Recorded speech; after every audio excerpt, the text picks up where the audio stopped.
Hi, my name is Allison Jankwitz, and I've chosen to do traditional attire of both France and Belgium.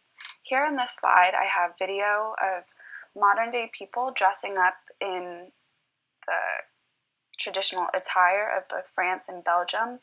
This is something that's done in a festivity. France is the second largest country in Europe, covering 5% of the European continent. There are 22 regions and several overseas regions around the world. The population in 2017 is estimated at 67,201,000 people, and the capital of France is Paris, with a capital population of 2,241,346 people. It borders the North Sea, the English Channel, the Atlantic Ocean, and the Mediterranean Sea. It also borders Belgium, Luxembourg, Germany, Switzerland, Monaco, Andorra, and Spain. Due to having 6 sides, France is called the hexagon. French culture. So the official language of France is obviously French, but it has regional dialects of Breton, Catalan, Corsican, Basque, Alsatian, and Flemish. I'm obviously ruining those words because I cannot pronounce them. But the cuisine is wine and cheese, which is what France has national pride for, and it reflects the regional differences. Their economy is the 7th largest by nominal GDP, and it's the 9th largest by purchasing power parity. In France, main ethnicities are Celtic, Germanic, and Latin.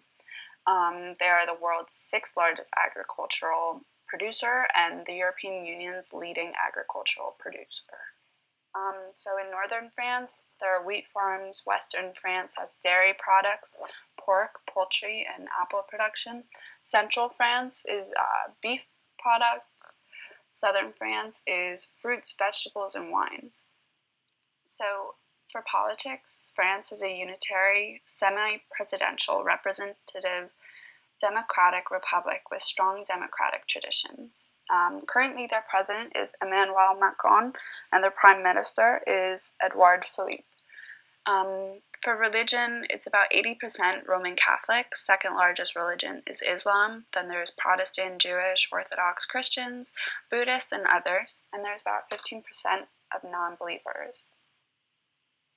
So for 17th century French fashion. Early Baroque had high waists, wide lace collars and lace cuffs, knee-high boots, wide-brimmed hats, pantaloon bridges that fell to or below the knee were loose-fitted. Later on in the Baroque time, it was heavily influenced by Louis XIV, and everything became more extravagant. Rhine-grave breeches were long, loose, decorative pants with lace ruffles called cannons at the hem.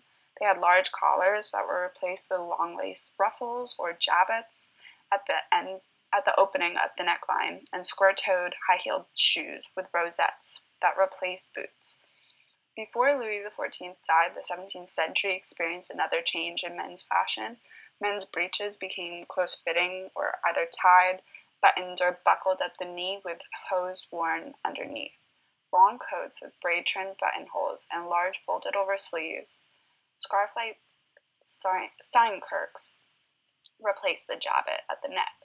Wigs became larger and curled longer than before. Men as well as women painted their lips, lined their eyes, and powdered their faces. So for the women's fashion in the 17th century, early Baroque, there were long, slim, pointed bodice over a tight, high corset persisted, and the stomacher, which was a stiffened piece fastening over the front closure of the corset, remained an essential part of the wardrobe. Sleeves were now at 3/4 or elbow length, and puffs were interspersed with lace flounces. Slippers had pointed, turned-up toes, and high heels known as Louis heels. There was a market developed for costume jewelry during this time period. Flexible stays replaced hard, tight-fitting corsets. Flowing lace collars. Skirts were layered and padded at the hips to create a flowing look.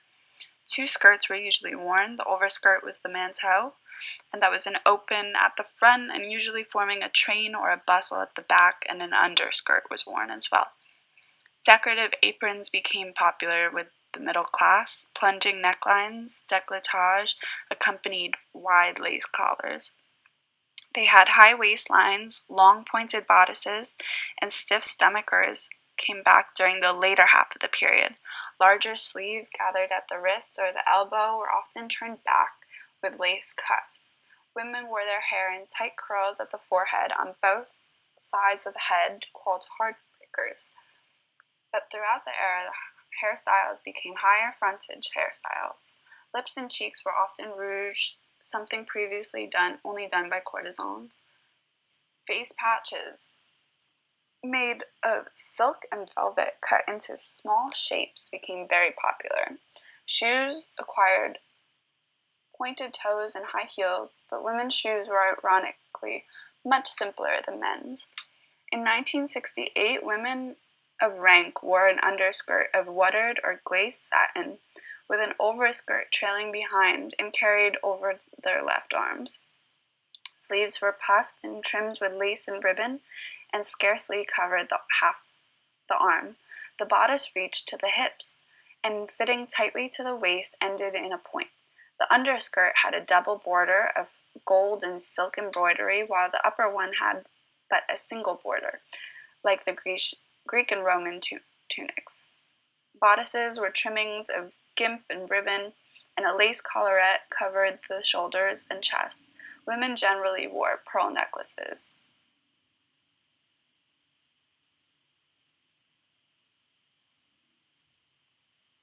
Royal style. Men and women alike endeavored to shine in dress.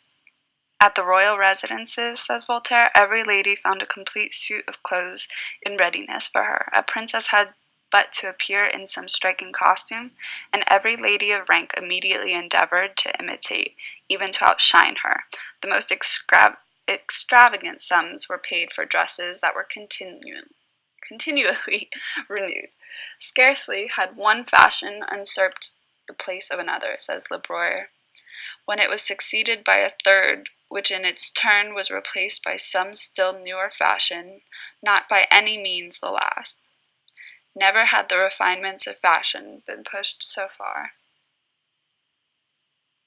So Louis XIV was known as the Sun King. He reigned from 1643 to 1715, very well known for the Palace of Versailles.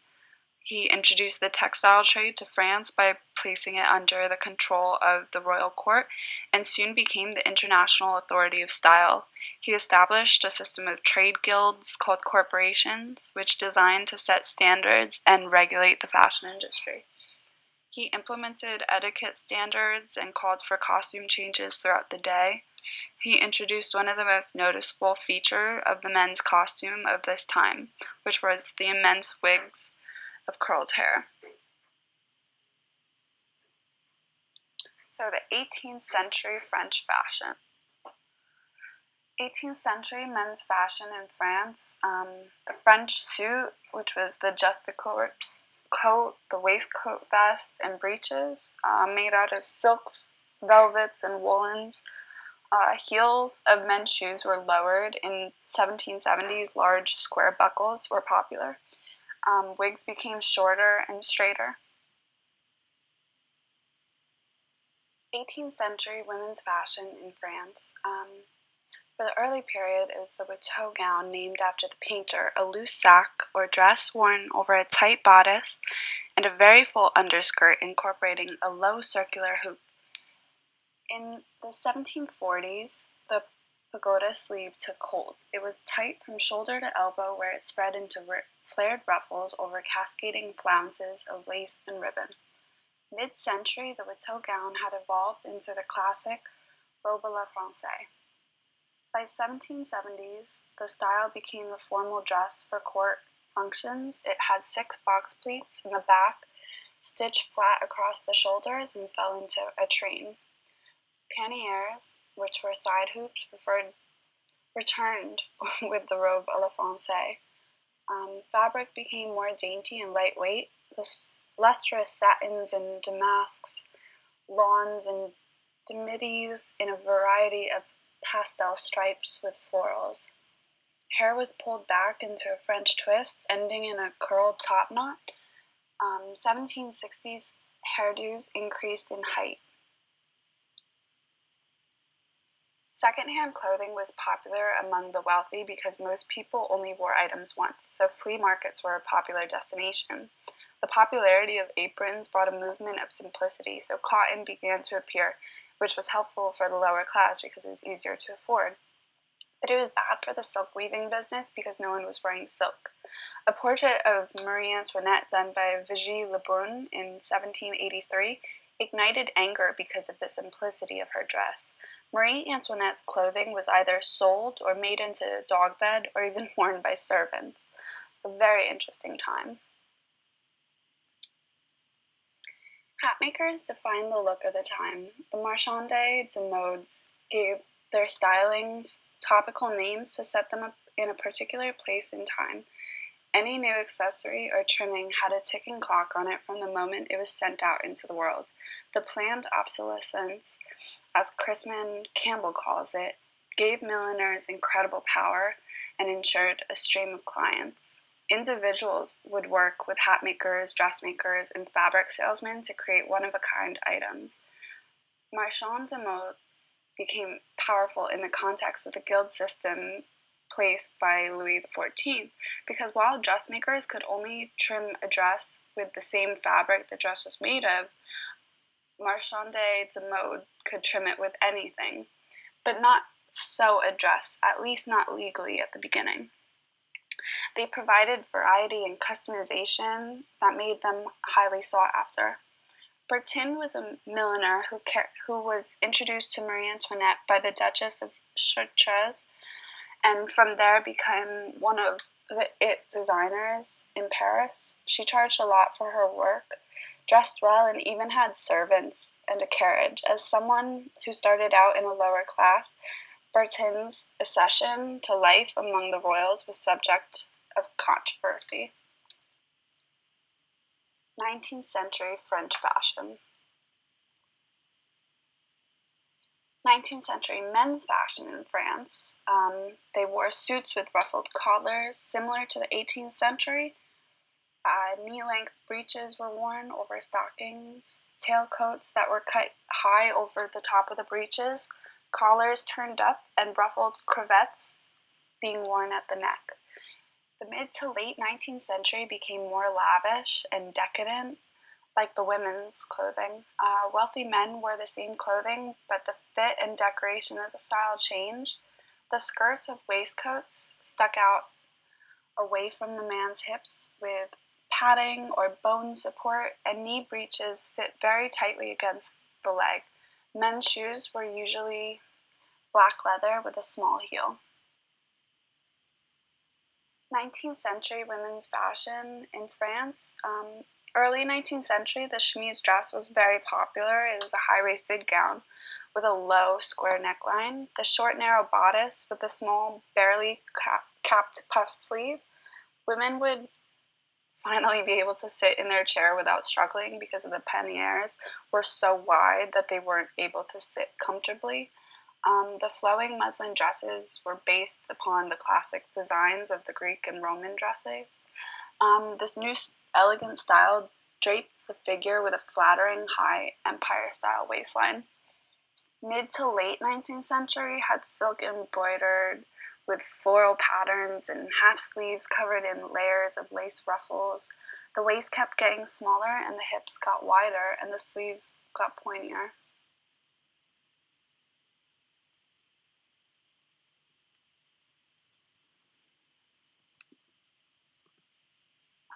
In the 19th century, France reaffirmed its love of fashion with the development of haute couture, fitting clothing to a particular client, and the opening of the great couturier houses. Englishman Charles Frederick Worth was the first to open a store on Rue de Paix in Paris, followed by Jacques Touquet and Paul Poiret and Madeleine Vianney, among many others.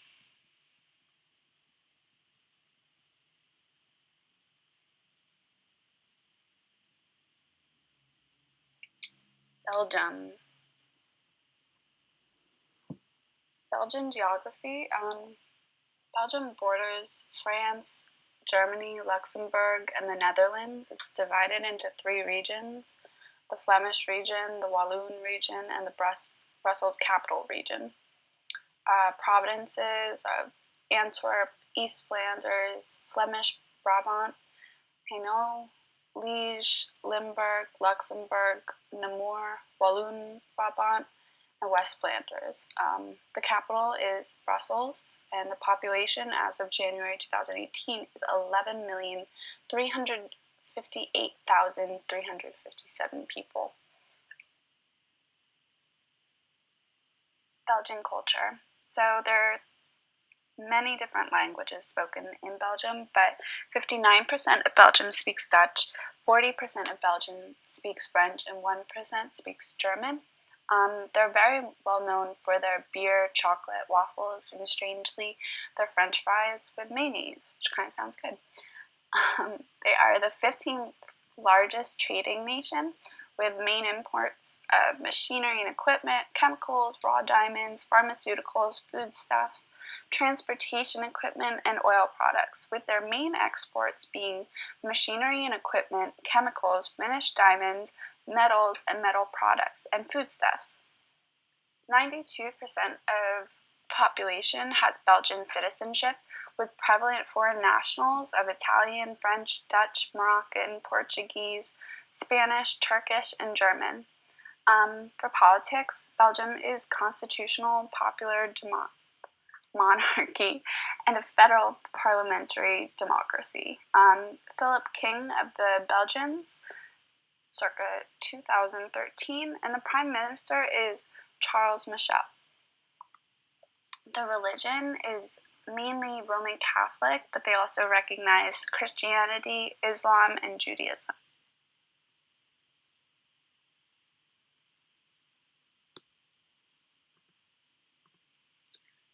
Belgian territory history.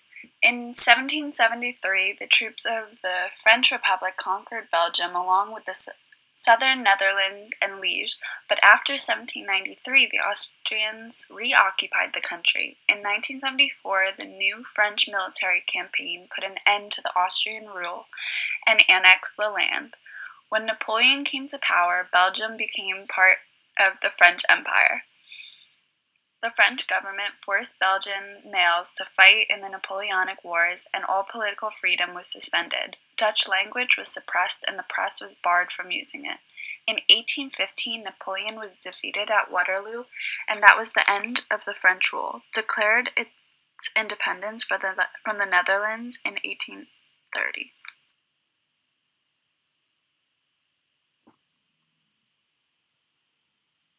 Divided between the French and Flemish until the end of the 19th century, each region had its influences on the fashion taste in Belgium. Smocks and barrettes were the preferred fashion among men until suits came into play in the 19th century. In Flanders, black dresses with white aprons over them was a Dutch-influenced attire. In the Antwerp province, women wore wide skirts and white caps, a large shawl thrown over their shoulders. And during the first half of the 20th century, fashion in Belgium was primarily reflected what was taking place on the Paris runways.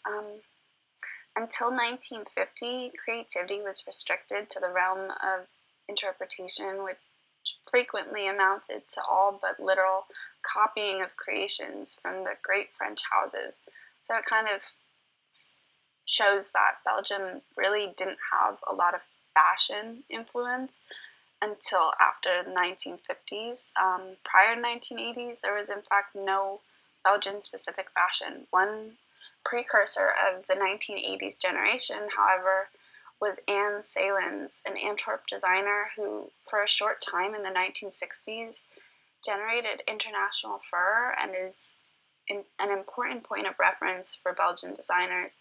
Her extravagant, brilliantly colored dresses and wigs in artificial silk, her flamboyant lifestyle, risque fashion shows, and happenings at unusual locations earned her the title of Belgium's fashion's bird of paradise, which is very interesting. Divided between the French. My favorite part, which is the traditional attire of Belgium, the most famed costume belongs to the Gills. Gills is the oldest and principal in the Carnival of Binche in Belgium. Carnival of Binche is an event from Sunday to Tuesday preceding Ash Wednesday. Tradition dates back to the 14th century. For the costumes, men wear yellow and orange striped costumes packed with straw and patches of crowns and lions sewn on. Some wear wax masks, symbolic of a bourgeois gentleman during the time of Napoleon III, or sky-high ostrich feather hats. Along with the Gills, there are medieval costumes of Pierrots, harlequins, and peasant groups. Women wear the huntress costume, which is an elaborate dress of a large flaring sleeve with decorative Celtic trimming. Some brides even choose this for their wedding gowns because of its beauty. Along with the huntress gown for folk-themed weddings, bridesmaids wear éponines, which is a type of slimming dress with a square neckline.